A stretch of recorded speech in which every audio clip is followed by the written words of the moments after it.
Dahil maagang aalis si Yumi kaya maaga din akong nagising. Ingat.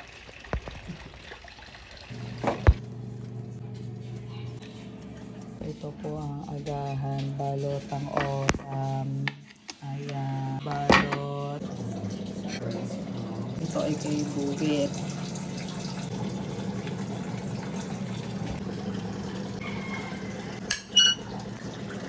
At dahil nga bitin ang dalawang balot, so naging tatlo nga yung balot ko dito. Ayan, at sumantok pa nga ako ng kanin. Dahil ako lang naman yung nag-uulam dito ng balot, tapos yung isang balot ay kay Asen.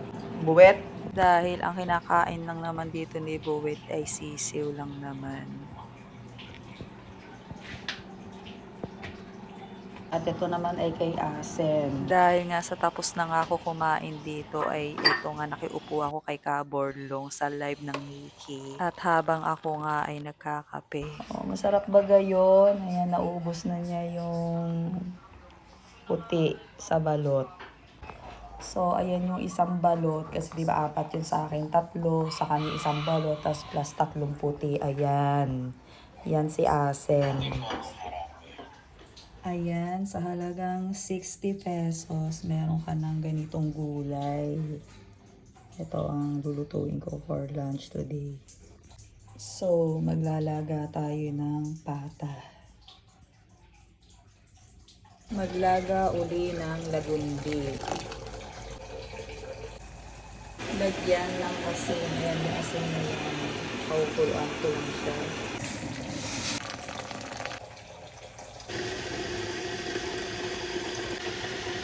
So habang pinapalambot ko nga yung pata, ay inandar ko muna itong mga pang-rekado. Ayan.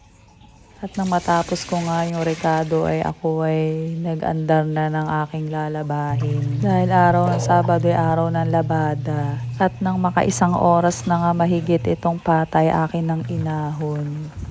At nilagay ko na nga itong pampalasa at saka itong mga gulay-gulay kasi yung pata na yun ay para bukas. Dahil Sunday pang crispy pata. Ay ganun pa rin naman ang lasa, masarap naman dahil nga sa pinaglagaan nga siya ng pata. At dahil nga mura lang naman tong bili dito sa gulay ay hinati ko naman yung repolyo at yung sayote para sa ibang araw naman.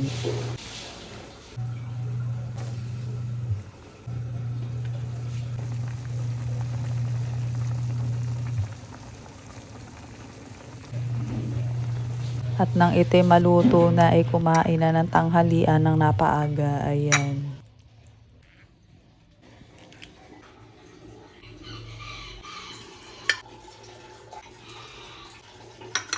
At ito na ang nilagang gulay. Ayan. At nang makaisang oras mahigit ay gulaman naman ang aking kinain. Dahil bigla nga nawala ng kuryente. At saglit lang naman yun. At nang makaisang oras uli mais naman. Habang ako nga ay nagpapaikot ng labahin sa washing ay nag-live muna ako saglit. At pagkatapos nga niya nagpiatos naman. So ito guys ang ating dinner. Hindi ko naman masabing ito ay dinner na kasi nga ay lamon din lang naman din ang lamon.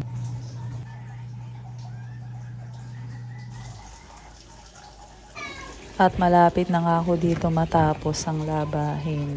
Bicolor na lang.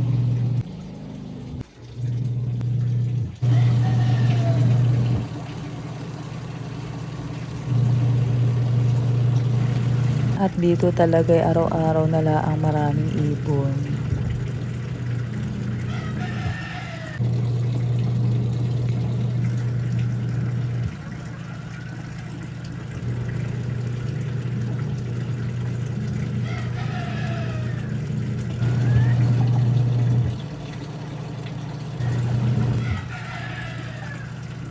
At bigla na lang sumulpot dito si George. Ayan.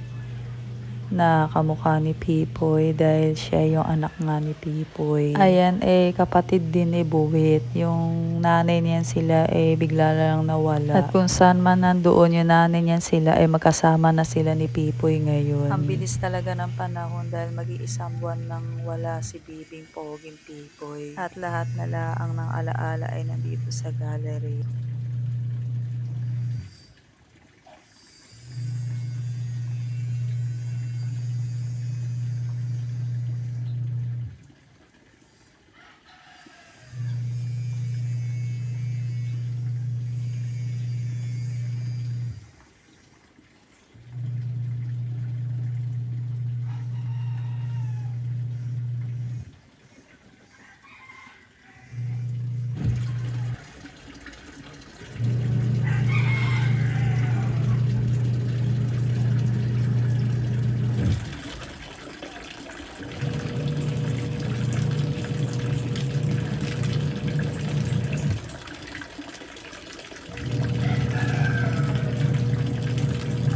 At dito nga ay natapos na ako ng labahin, 5:00 na.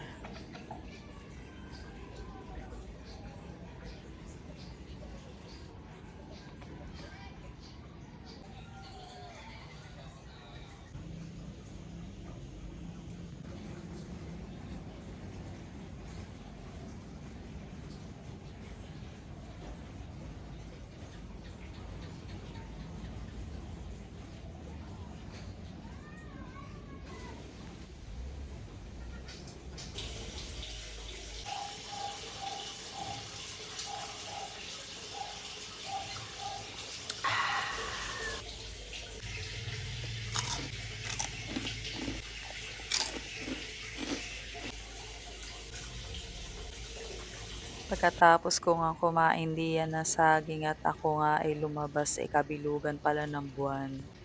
At dahil nga sa katapusan nga ngayon ay 'di bukas, February na pala. So ayun, dahil February na nga bukas ay talagang totoo na nga mag-i-start na talaga akong magbawas na. Dahil mukha na ako napag-iiwanan ng aking mga kalaban sa challenge na ito. Dahil nga sa ako yung pinakamababang timbang sa amin parang ako yate matatalo dahil yun sila ay malalaki sa akin. At madali lang sa kanila ang magbawas ng magbawas. So ayun lang, hanggang dito na lang.